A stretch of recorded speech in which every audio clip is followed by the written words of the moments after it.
in Revelation chapter 12, 13, and 14.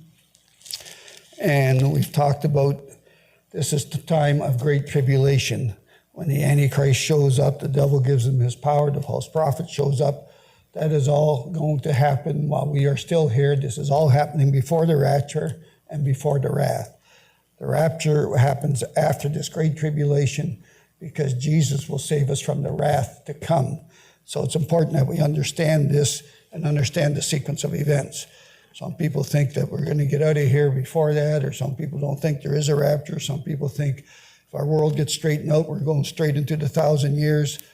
A lot of confusion out there, and I'm just trying to bring some stability to people's thinking so they can explain these things properly. So we've gone through Revelation 12, 13, and 14, which is all during that time of great tribulation in the middle of the 7-year period. And we talked about the harvest of the earth, which was the rapture, and then there was the wrath that comes. And there was 2 angels, and the second one, the angel was told to him, let me read verse 17 where we ended up last week. Another angel came out of the temple in heaven, and he too had a sharp sickle. The first angel got the harvest of the earth, and that was the rapture. And here the second one, still another angel who had charge of the fire came from the altar and called in a loud voice to him who had the sharp sickle, take your sharp sickle and gather the clusters of grapes from the earth's vine, because its grapes are ripe. The angel swung his sickle on the earth, gathered its grapes, and threw them in the great winepress of God's wrath.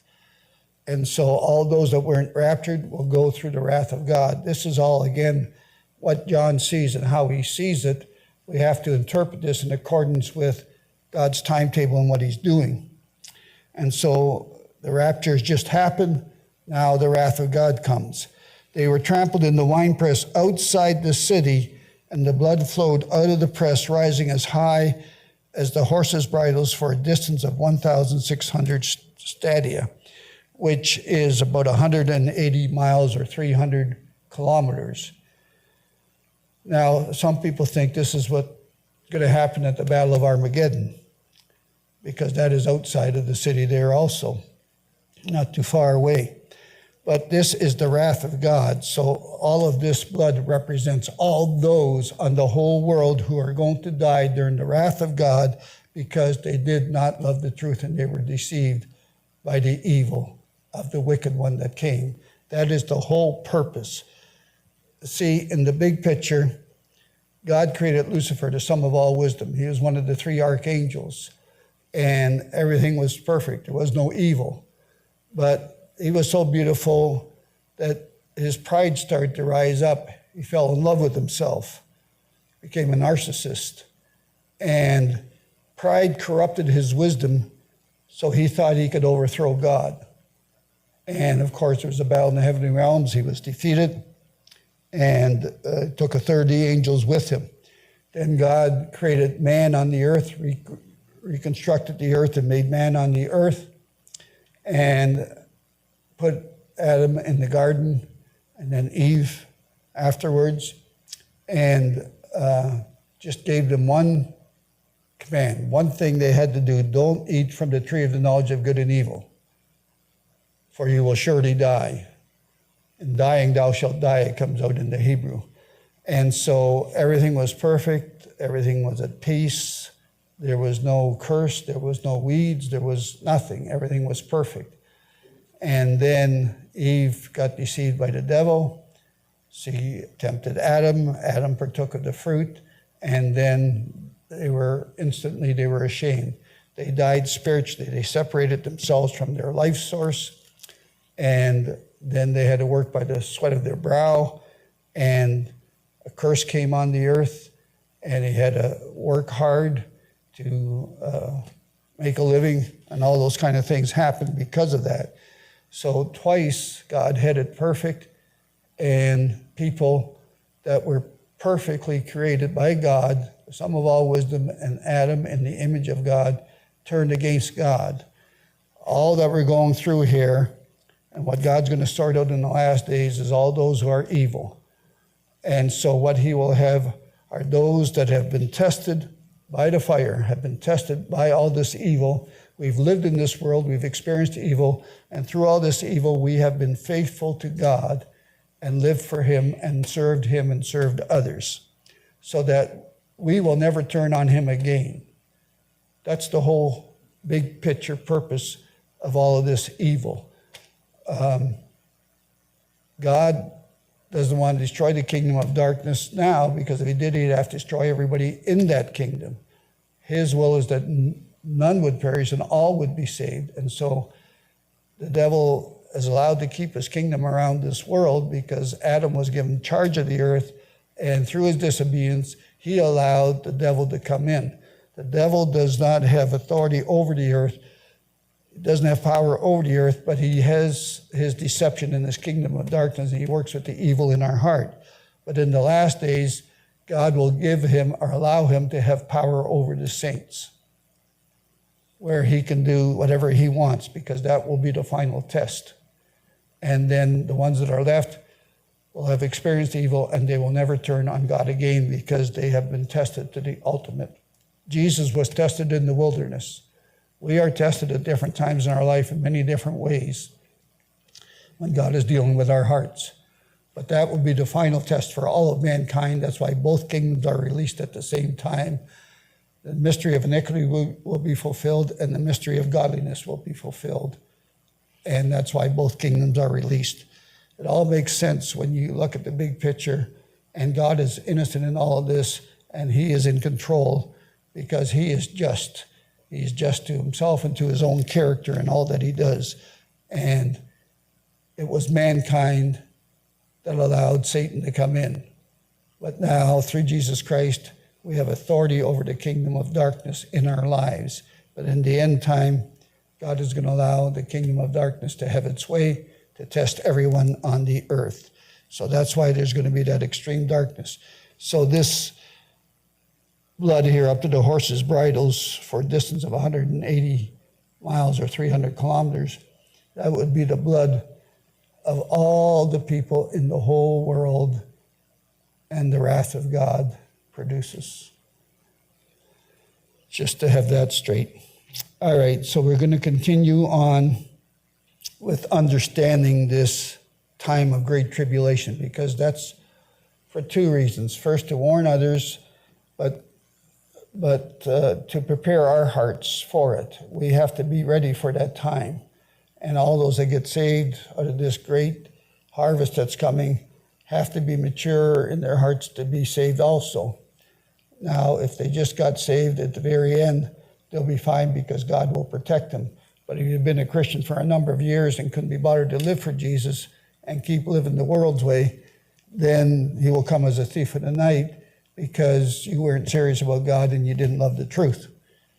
So all these variables come into this timetable, because I know there's a lot of questions going through your mind. And what about this person? What about that person? And this, that, and the other thing. See, the point is here, God in his dealings with people, he has got a lot of grace.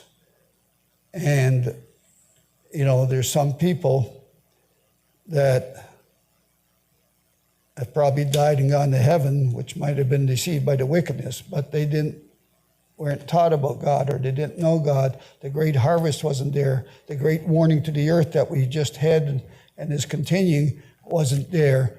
The message wasn't clear. But this gospel of the kingdom is going to be preached to all nations. And so they have no excuse. They've been told and told and told. They know what happened. They've seen the miracles. And then there's miracles and counter miracles. Everything's going to be explained. The two witnesses will be there. They've had every chance to love the truth, and they did not do it. And so we're going to talk more about that later as we discuss these things. So right now I want to go to Isaiah chapter 60. So chapter 60, verses 1 and 2.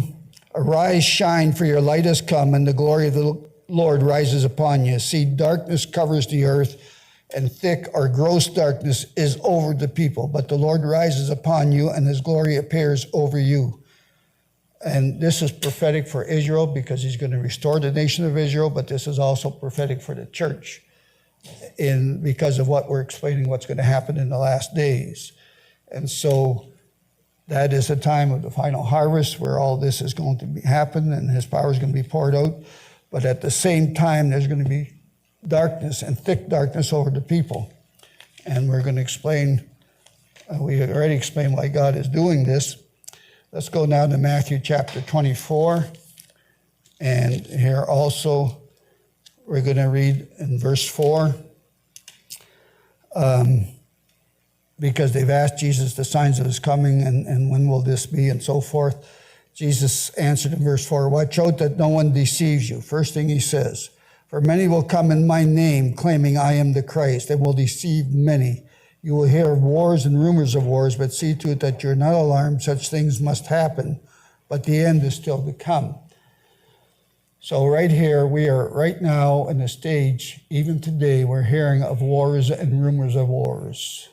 I believe that will come to an end because God is going to get all the wicked people sorted out, the tares sorted out and destroyed. And that will happen through people. But angels are sent as ministering spirit to the sons of salvation. So God is involved in everything that's happening in this world right now, and he's going to turn it around. And he says wars and rumors of wars. So we're still in that part right now. He says, don't let your hearts be troubled. Such things must happen, but the end is still to come. This is not the end. It's not going to end this way. The end is still to come, he said, because the harvest has to come yet. There's still multitudes in the valley of decision. Nation will rise against nation and kingdom against kingdom. There will be famines and earthquakes in various places. All these are the beginning of birth pains. So this is just the start of things. Some people are all alarmed and all upset. This is just the start. This is still the birth pains. Then you will be handed over to be persecuted and put to death, and you'll be hated by all nations because of me. The gospel brings confrontation.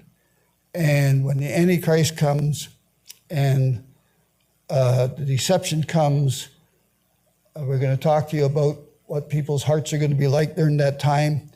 And anyone that is not following Jesus Christ, they will hate us because we will be saying, repent, darkness is coming, repent, or you'll miss the rapture, repent, or the wrath of God is coming. This is why we're taking you through this. And we're going to be hated by all nations. See, there's good and evil people everywhere, and during this final harvest, it'll be that way. But the evil people will rise up against us.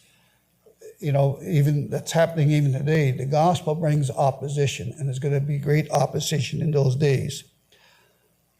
I've often said that it's not the Antichrist himself you have to worry about in North America. It's the darkness that's coming that you need to be concerned about, and all those that will worship him, the Antichrist and the devil, and they will be empowered by this kingdom of darkness. And their hatred will be in line with this kingdom of darkness, this evil. They will not be able to resist the evil because they haven't been living for Jesus. Jesus said, here comes the devil and he has nothing in me. The devil had nothing in Jesus to work with. He couldn't deceive him. He couldn't trick him. He couldn't tempt him. He couldn't do anything. See, that's why we have to purify our hearts so that we're ready, that darkness cannot deceive us. All nations because of me. At that time, many will turn away from the faith when we are hated by all nations, which is the time during the Antichrist. At that time, many will turn away from the faith. So this is what's going to happen during this great tribulation. From the faith, and will betray and hate each other. See, the devil is attacking the Christians, and they'll turn each other in, and they'll be wicked, and they'll get special treatment that they turn each other in. And many false prophets will appear and deceive many people. This is during the time of this great tribulation. Because of the increase of wickedness, the love of most will grow cold. The love of most will grow cold. So the love they had will disappear because the wickedness is so strong and so powerful that they cannot resist it. I'm talking about spiritual wickedness from the kingdom of darkness, from the spiritual dimension. Just as we can't comprehend the full glory and the presence of God, so we can't comprehend the depth of this wickedness. It's going to be a tribulation such as the world has never seen. Why? Because the devil and his demonic principalities and powers have been cast down to the earth, and darkness and covers the earth, and gross darkness to people. It is very, very powerful. And the only way you can resist it is to have a close relationship with Jesus. Because of the increase of wickedness, the love of most and will grow cold. In the Didache, it says the sheep will be turned into wolves. This is the sheep, the church, will be turned into wolves.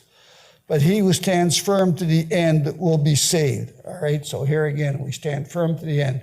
Patience, endurance on the part of the saints, as we read in Revelation last week. And this gospel of the kingdom will be preached to the whole world as a testimony to all nations. Then the end will come. So the end is not yet, not until this gospel has been preached, till we're hated by all nations, the love of many grows cold. Then the end will come. Now in verse 15, Jesus gets very specific here. He says, so when you see standing in the holy place, the abomination that causes desolation, all right, that is the middle of Daniel's 70th week. Spoken of through the prophet Daniel, let the reader understand. Then let those who are in Judea flee to the mountains. See, this is a warning to the Jews, so they think all of this is for the Jews. But the Jews have been gathered back together in their nation in Israel. This is where the Antichrist is going to set up the abomination. So God is warning the Israelites here. But we are also here yet because we haven't been raptured yet. Let no one on the roof of his house go down and take anything out of the house. Let no one in the field go back to get his cloak. How dreadful it will be in those days for pregnant women and nursing mothers. Pray that your flight will not take place in winter or on the Sabbath. So again, this is for the Jewish people. But we are going to be here during this time, but this is for the Jewish people in Jerusalem. For then there will be great distress, unequaled from the beginning of the world until now, and never to be equaled again. If those days had not been cut short, no one would survive. But for the sake of the elect, those days will be shortened. This is talking to us now because this is the great tribulation that we're talking about. At that time, if anyone says to you, look, here is the Christ, or there he is, do not believe it. For false Christs and false prophets will appear and perform great signs and miracles to deceive even the elect, if that was possible. See, this is speaking of the Christians, the saints, the elect. We're not going to be deceived because we know and understand the kingdom. We're living for Jesus. We've purified our hearts. So we won't be deceived as long as we stay. See, as long as it's like the 5 wise and the 5 foolish virgins. As long as we have oil in our lamps, we're going to be okay, which is the Holy Spirit in our hearts. See, I've told you ahead of time. Now, if the rapture had already happened, why would we be looking for him? Why would anybody be looking for him? See, the rapture hasn't happened yet. So if anyone tells you there he is out in the desert, do not go out, or here he is in the inner rooms, do not believe it. See, this is Christians waiting for the rapture. For as lightning comes from the east, is visible even in the west, so will the coming of the Son of Man be. Now, verse 29, immediately after the distress of those days, immediately after that great tribulation, the sun will be darkened and the moon will not give its light, the stars will fall from the sky, and the heavenly bodies will be shaken. The same as we've said in Revelation, the 6th seal, just before the wrath of God starts. At that time, the sign of the Son of Man will appear in the sky. So at that time, after the great tribulation, in the 6th seal, before the wrath of God, is when we will see the sign of the Son of Man appear in the sky. And everyone will see him from the east to the west, because just as lightning is seen, all the people of the earth will mourn, even those who crucified him. It says in Revelation 1:7. All the nations of the earth will mourn. They will see the Son of Man coming on the clouds of the sky with power and great glory. So he's coming for his bride. He's coming for his church. We've gone through the great tribulation. We've been tested. And now comes the resurrection of the dead and the rapture. And we will be saved from the wrath of God. It lines up with Thessalonians and everything. And he will send his angels with a loud trumpet call, which introduces the rapture, and they will gather his elect from the four winds from one end of the heavens to the other. So here again, this is the rapture after the great tribulation.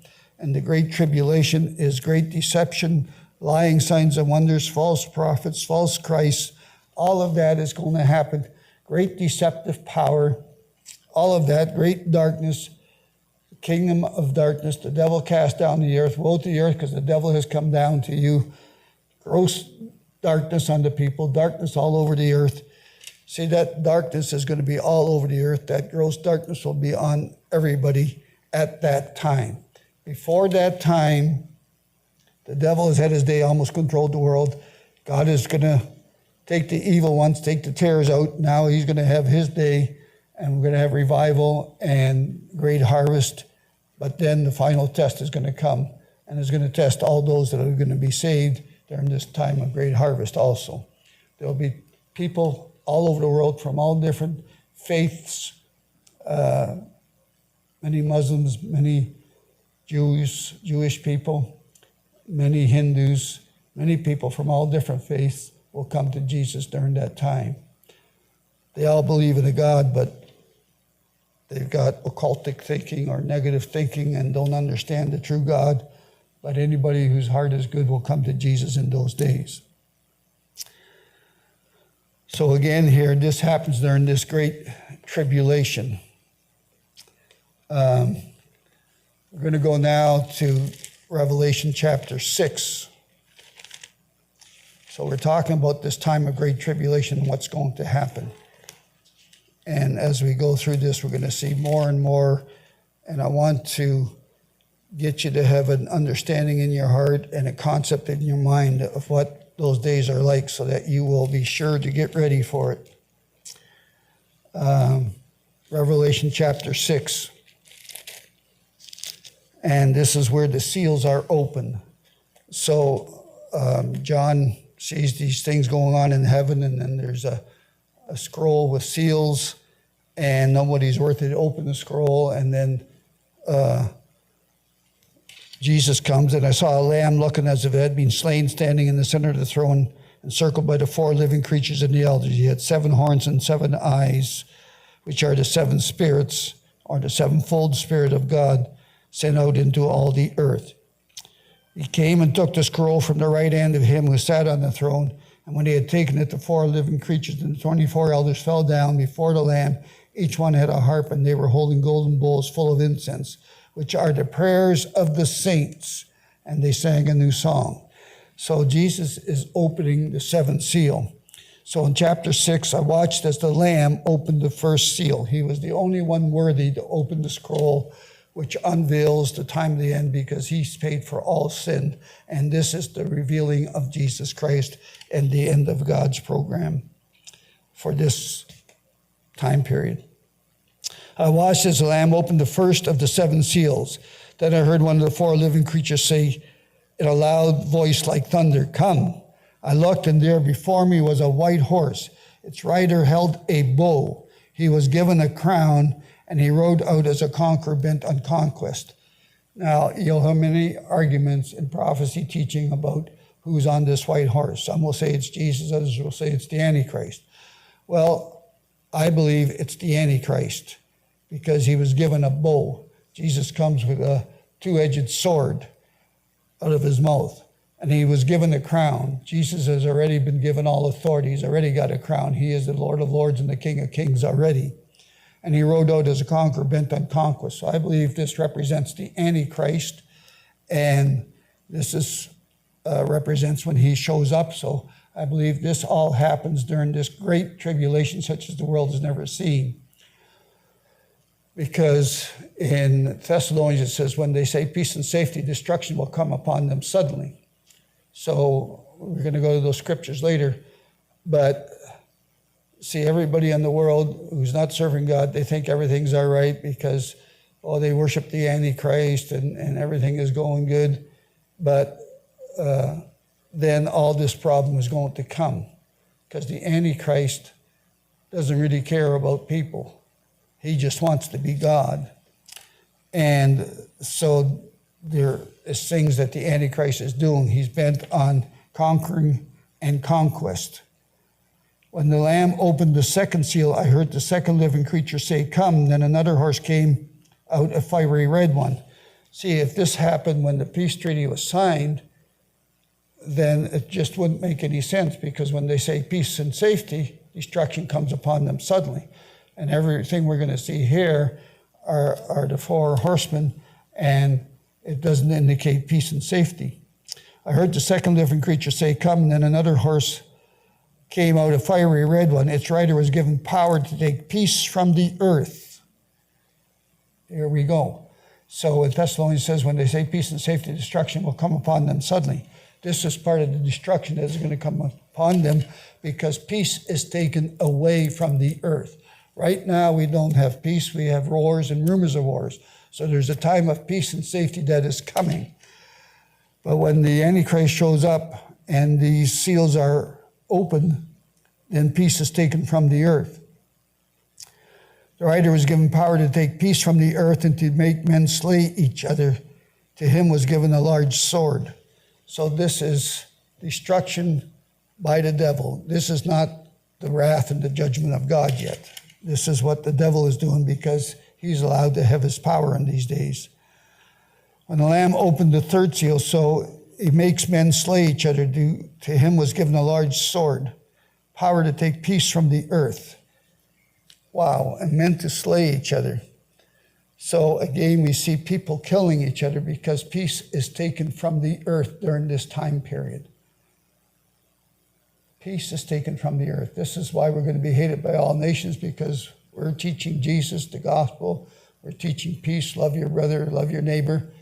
Here is the exact opposite that is coming when the Antichrist comes and these seals are open and these things are released, because God is going to allow the Antichrist to have his day. When the Lamb opened the third seal, I heard the third living creature say, "Come." I looked, and there before me was a black horse. Its rider was holding a pair of scales in his hand. Then I heard what sounded like a voice coming from the four living creatures saying, "A quart of wheat for a day's wages, and 3 quarts of barley for a day's wages. And do not damage the oil or the wine." So great inflation, great expense. People can't buy unless they have the mark of the beast. All of that has come together. We got peace taken from the earth, people slaying each other. Well, the worst thing here is going to be Christians being slayed by non-Christians. Not even by the Antichrist, by non-Christians, because we'll be hated by all nations, because we have 2 kingdoms being released here. And there's good and bad people in all nations. But everybody's going to have a time to love the truth during this time of the end time harvest, before this time comes. See how God is setting up the stage. See, God is just and fair in everything he does and how he does it. We're going to have to end here because we're out of time again. I keep losing my time because it happens so quick. But we're going to return here next week, and we're going to continue on here with this part about the 6 seals. But this all happens during this great tribulation. So God bless you. Pray about these things, go over these things, listen to them again, follow the sequence of events that we lined out in our earlier teaching, and make this your own understanding, not just bits and pieces. You have to understand the whole thing to be ready and in the right frame of mind to handle what's coming in the future. So God bless you, and we'll be back with you next week.